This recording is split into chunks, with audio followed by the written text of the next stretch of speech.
हमारे अखिल भारतीय कांग्रेस कमेटी के महामंत्री और वरिष्ठ नेता मुकुल वासनिक जी, हमारे राजस्थान के प्रभारी महामंत्री अजय माकन साहब,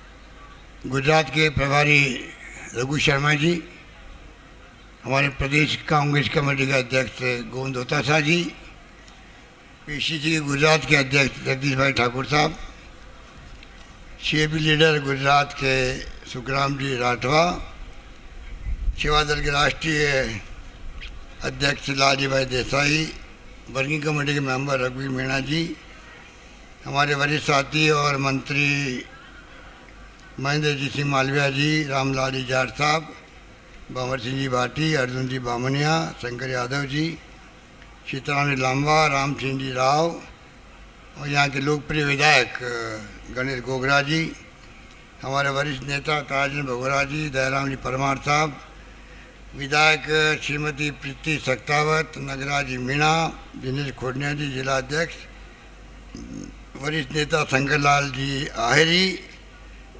गौतम पांड्या जी और सेवा दल के राजस्थान के अध्यक्ष हेमचंद शेखावत जी और तमाम उपस्थित पदयात्रीगण, बुजुर्गों, भाइयों, बहनों, नौजवान साथियों, ये गौरव यात्रा के बारे में बहुत कुछ कहा गया। ये सोनिया गांधी जी, राहुल गांधी जी की सोच थी कि सेवा दल को एक महती जिम्मेवारी सौंपी जाए, पूरे देश को संदेश देने वाली यात्रा है। ये मामूली यात्रा नहीं है। जो 7 साल का कुशासन है देश के अंदर, राज में आना एक बात है और धर्म के नाम पर, जाति के नाम पर, वर्ग के नाम पर, भाषा के नाम पर तनाव पैदा करना दूसरी बात है। वो देश हित में नहीं हो सकता है। आज देश के हालात ऐसे बन गए हैं कि देश किस दिशा में जाएगा, किस दिशा में जा रहा है, किसी को नहीं मालूम। ऐसी शक्तियाँ आज शासन कर रही है, फासिस्टी शक्तियाँ, जिनका लोकतंत्र में यकीन नहीं है। इसीलिए आज हिंसा का, तनाव का, असुरक्षा का माहौल है देश के अंदर।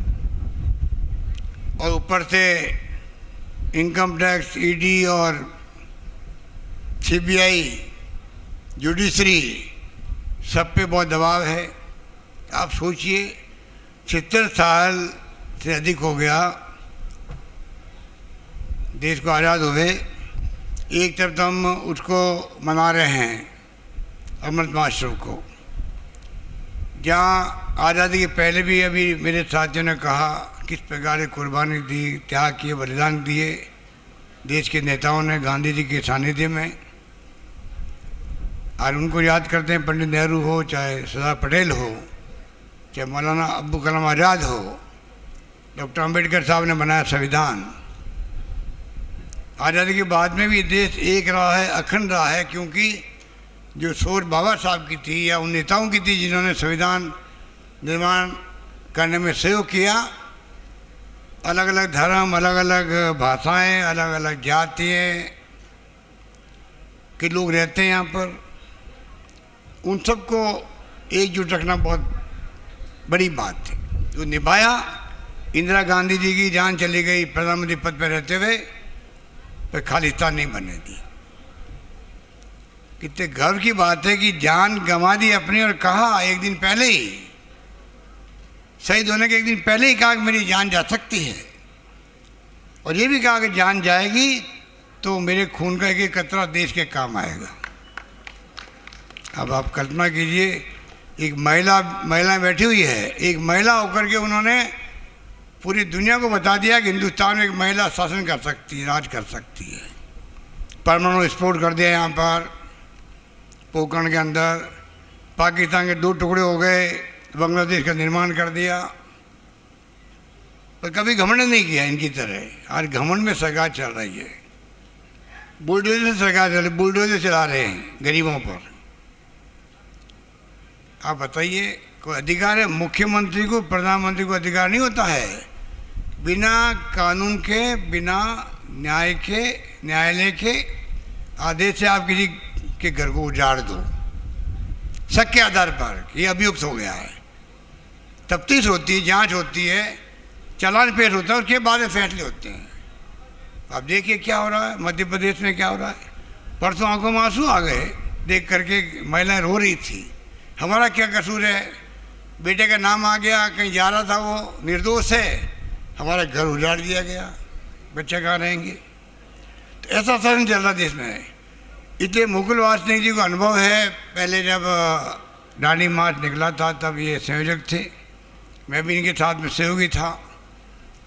वो आज आए यहाँ पर इसीलिए सोनिया गांधी जी ने जानबूझ के इनके अनुभवों का लाभ लेने के लिए इस यात्रा का कार्य सौंपा है, जिससे कि बहुत शानदार कामयाबी के साथ में यात्रा निकल सके। और मुझे खुशी है कि जिस प्रकार से रघु शर्मा जी और ठाकुर साहब और मोडवाडा जी ये सब साथी लेके आए हैं यात्रा को। 10 दिन हो गए हैं, 23 राज्यों के लोग आए हैं इसके अंदर, अभी तक आते रहेंगे आगे। अभी तो करीब 800 किलोमीटर 37 दिन तक चलेगी राजस्थान में यात्रा। प्रदेश कांग्रेस अध्यक्ष जी ने तमाम जगह निर्देश दे रखे हैं किस प्रकार हमें इस यात्रा का मैसेज जो है हर धर्म, हर वर्ग, हर जाति के लोगों तक पहुंचाना है देश हित के अंदर। और किस प्रकार से जिन उद्देश्य के लिए यात्रा निकल रही है उस उद्देश्य को कामयाब करने के लिए कोई कमी नहीं रखेंगे।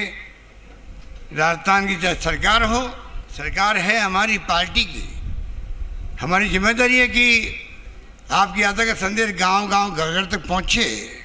और हेम सिंह जी ने ठीक कहा, जो हमने बजट पेश किया है, आपको तो मालूम है कि हर बार ये आदिवासी क्षेत्र अंचल जो है इसका तो राजीव गांधी जी प्रधानमंत्री बनते ही सीधा इस क्षेत्र में आए थे। आपको याद होगा सोनिया जी साथ थी, मैं भी साथ था उनके। ये वो अंचल है आदिवासी क्षेत्रों का, प्रधानमंत्री बनते ही राजीव गांधी जी ने एक संदेश देने के लिए, चाहे उड़ीसा के आदिवासी हो, चाहे मध्य प्रदेश के हो, गुजरात के हो, महाराष्ट्र के हो या राजस्थान के हो, कोई दौरे किए थे। और मुझे कहते हैं गर्व है कि सेवा दल के साथी बैठे हुए यहाँ पर, उस वक्त भी सेवा दल को ही राजीव गांधी ने कहा था कि पीएम के फॉलोअप जो प्रोग्राम हैं उसकी जांच पड़ताल सेवा दल करेगा। वो सेवा दल यहाँ बैठा हुआ है। तो उस वक्त से ही मैं देखता हूँ कि सेवा दल के साथियों का जो राजस्थान में जो काम है, धाम है, मैं देखता हूँ कि जब से शेखावत आया है तो और कई गुना बढ़ गया है। लगा हुआ है रात दिन काम के अंदर, नारे लगाने बहुत ही दबंग आदमी है, सुन रहा था रास्ते के अंदर नारे। आप सब में बहुत जोश है और जो जोश आप दिखा रहे हो और जिस प्रकार से स्वागत किया है यात्रा का यहाँ पर, यहाँ के सेवा दल के साथियों ने, हम तो पहले आ गए थे, तो जो आप 300, 400, 500 लोग खड़े थे तो देखते ही बनता था कि राजस्थान की सेवा दल देश में मजबूत थे, सबसे ज़्यादा मजबूत थे। यही मजबूती इस यात्रा को 800 किलोमीटर लेके जा रही है, जाएगी, लोग जुड़ते जाएंगे, कारोबार बनता जाएगा। हमने बजट के बारे में मैं कहना चाहूँगा, वैसे तो गोविंद गुरु की जो कर्मस्थली है छाणी मगरी, उसके विकास के लिए हमने 10 करोड़ रुपए दिए, आपको मालूम है।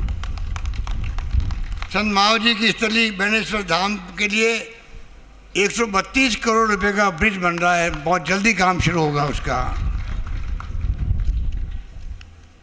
सबसे बड़े जो आस्था स्थल है गोरेश्वर महादेव के विकास ही तो 5 करोड़ रुपए दिए गए हैं।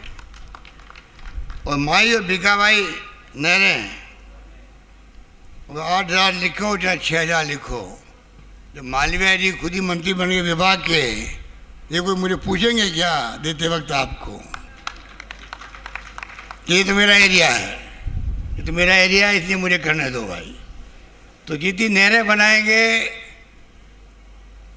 सिंचाई के साधन उपलब्ध करवाएंगे, बांसवाड़ा डूंगरपुर को, आप इनके काम करने तरीके को जानते हो, पहले भी मंत्री रहे हैं, इसलिए आप समझ लो कि कोई कमी नहीं आएगी आपके यहाँ, सिंचाई की सुविधाएं बढ़ेगी पीने के पानी की योजना जल जीवन मिशन चल रहा है, आधा पैसा सरकार दे रही, राजस्थान सरकार दे रही, उसके अंदर भी घर घर जल पहुंचने का। तो केंद्र सरकार के दबाव में पूरा मीडिया भी है देश का, मजबूरी के अंदर। ये हमारे खड़े साथी हैं, बहुत मेहनत करते हैं, सुबह शाम तो खड़े रहते हैं, पर इनको कितना दिखाते हैं ये इनके ऊपर निर्भर नहीं करता, इनके मालिकों पर करता है, और मालिक दबाव में हैं। हमारे तो मिलने वाले वो लोग भले लोग हैं, दबाव में कब इनकम टैक्स आ जाए, कब ईडी आ जाए, घुस जाए घर के अंदर, कल सीबीआई के छापा पड़ जाए, पता ही नहीं पड़ता। देश भर में छापे पड़ रहे हैं, जहाँ चुनाव आएंगे छापे शुरू हो जाएंगे। ऐसा राज चल रहा देश के अंदर। आप समझ सकते हो क्या हो रहा देश के अंदर, मुझे कहने की आवश्यकता नहीं। एक अपील मैं करना चाहूँगा, बाकी बातें मेरे पूर्व वक्ताओं ने कह दी और इतिहास बता दिया आपको। मुकुलवास सिंह जी ने, अजय माकन जी ने किस प्रकार से देश की आज़ादी में बड़े बड़े महापुरुषों का योगदान था, कोई भूल नहीं सकता उसको। और हमें गर्व है कि हम कांग्रेस की सिपाही हैं, ये संविधान दिया देश को। संविधान हमारा लोकतंत्र, समाजवाद, धर्मनिरपेक्षता की बात करता है। ये लोग भड़का रहे हैं। गांधी जी ने कहा था कि मुझे गर्व है कि मैं हिंदू हूँ। क्या आप हम सब बेटे हिंदू नहीं है क्या हम लोग? इन्होंने ठेका ले रखा हिंदू होने का। ऐसा बिहेव कर रहे लोग, खाली हिंदू वो ही हो क्योंकि उनको वोट लेने हैं, भड़का करके लोगों को। ये राजनीति देश हित में नहीं है। ये राजनीति, आज मोहन भागवत जी का बयान पढ़ा होगा आपने, 15 साल में अखंड भारत बन जाएगा। अभी अखंड भारत नहीं है क्या?